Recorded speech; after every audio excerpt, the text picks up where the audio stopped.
है। बल्क में आपको क्या क्या एब्नॉर्मैलिटीज मिल सकती हैं?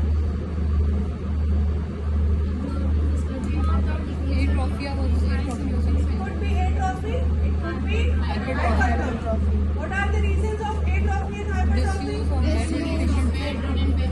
सही है। और and what are the reasons for hypertrophy?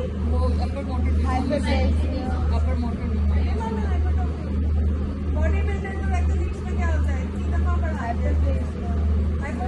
Hypertrophy muscle. ठीक है, ठीक है। बल्क की एब्नॉर्मैलिटीज क्या हो सकती है? आइदर एट्रोफी और hypertrophy. Next was tone of the muscles. बेटा अपर आर्म का भी ऐसे ही करना है।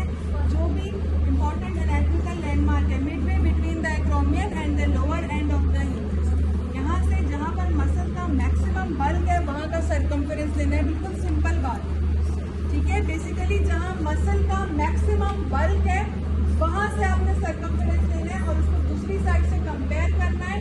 कंपैरिजन में हमें ये पता चलेगा कि किसी साइड की एट्रोफी या हाइपरट्रोफी तो नहीं होगी। Is it clear to all of you? Next is tone.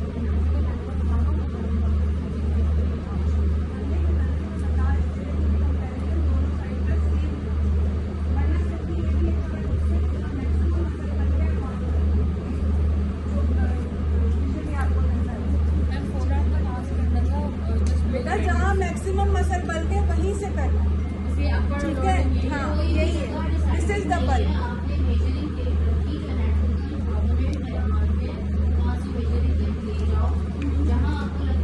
Maximum muscle bulk है, that is the bulk.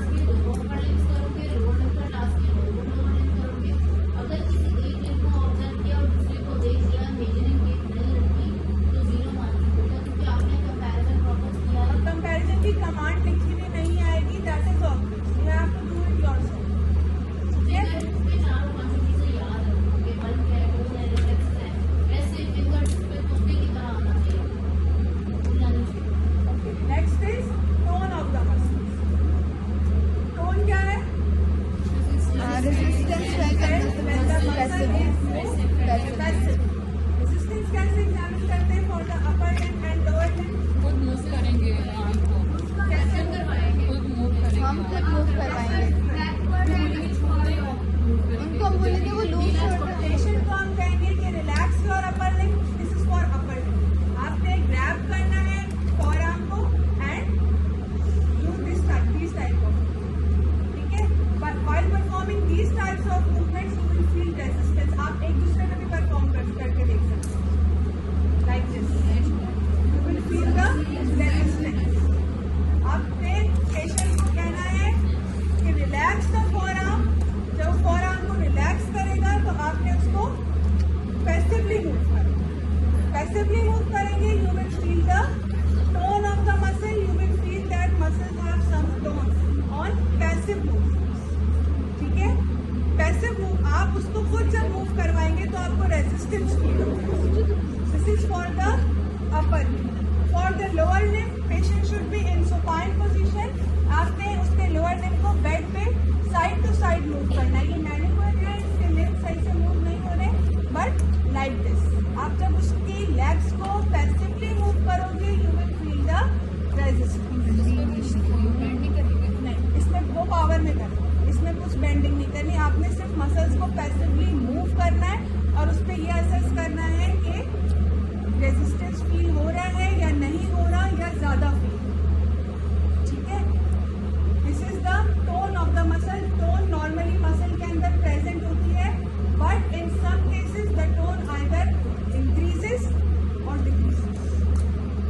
Upper motor neuron lesions में मसल टोन इंक्रीज हो जाता है।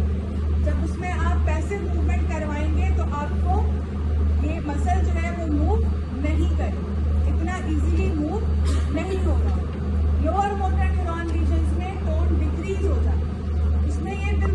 टोन इससे ज्यादा इजीली मूव करेगा, आपको कोई रेजिस्टेंस फील नहीं। ठीक है, similar for the lower limbs, आपने पेशेंट की लेग्स को बेड पे साइड टू साइड मूव करना है, you will feel the resistance और the tone which is present in the muscles. ठीक है, there are certain abnormalities of the muscle tones, ये मैंने आपको बेसल गैंग पढ़ाते वक्त भी बताया था, याद है किसी को? Class 9 specificity, lead pipe rigidity and bob class 9 rigidity क्या होती है? क्लास 9 रिजिडिटी, जो नाइफ होती है, चाकू जो होता है, वो कभी खोला है किसी ने? क्या होता है जब हम उसको ओपन करते हैं तो क्या होता है? जब हम ओपन करना शुरू करते हैं उस वक्त ज्यादा मुश्किल से ओपन हो रहा होता है, और जैसे जैसे मूवमेंट कंटिन्यू रहती है तो वो इजीली ओपन हो जाता है। That is class 9 rigidity. Class 9 rigidity में क्या होता है? पेशेंट का आर्म है, ठीक है, अगर if the patient has the class 9 rigidity तो क्या होगा, जब हम इसको पैसिव मूवमेंट में फ्लेक्स करने की कोशिश करेंगे तो स्टार्टिंग में, बिगिनिंग में टोन मसल की बहुत ज्यादा होगी, जैसे जैसे मूवमेंट कंटिन्यू रहेगी ये इजीली फ्लेक्स एक्सटेंड हो जाएगा। ठीक है, this is class 9 rigidity. Through out the range of movement जो रिजिडिटी है वो डिक्रीज होगी, whereas in lead pipe rigidity the tone remain increase throughout the range of movement। ठीक है, lead pipe rigidity में क्या होता है? throughout the range of movement जो rigidity है, जो tone है, वो equal रहती है, whereas in class 9 rigidity उसमें क्या होता है? उसमें as far as the movement continues जो tone है वो, जो tone या rigidity है वो decrease होता है। Is it clear to all of you?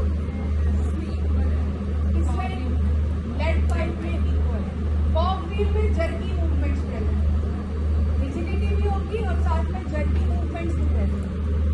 Class 5 में रेंज ऑफ मूवमेंट, जैसे रेंज ऑफ मूवमेंट बढ़ती जाएगी तो जो टोन है या रेजिस्टेंस है वो कम होता जाएगा।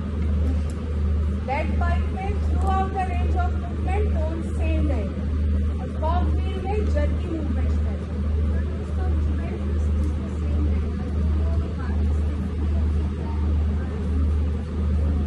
स्टिफ होगा ना, टोन इंक्रीज होगी, रिजिडिटी है, ठीक है, रिजिडिटी हाइपोटोनिया नहीं है, टोन या तो हाइपरटोनिया हो सकता है या हाइपोटोनिया। कैसे पता चलेगा टोन ज्यादा है?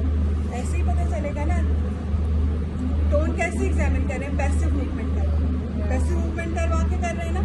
तो अगर किसी को क्लास 9 रिजिडिटी है तो क्या होगा, जब आप इसको, मैं आपको कमांड दूंगी कि आप अपना लेग, ये आर्म एक्सटेंड करें, तो जब आप इसको एक्सटेंड करेंगे तो क्या होगा कि ये एक्सटेंड नहीं होगी।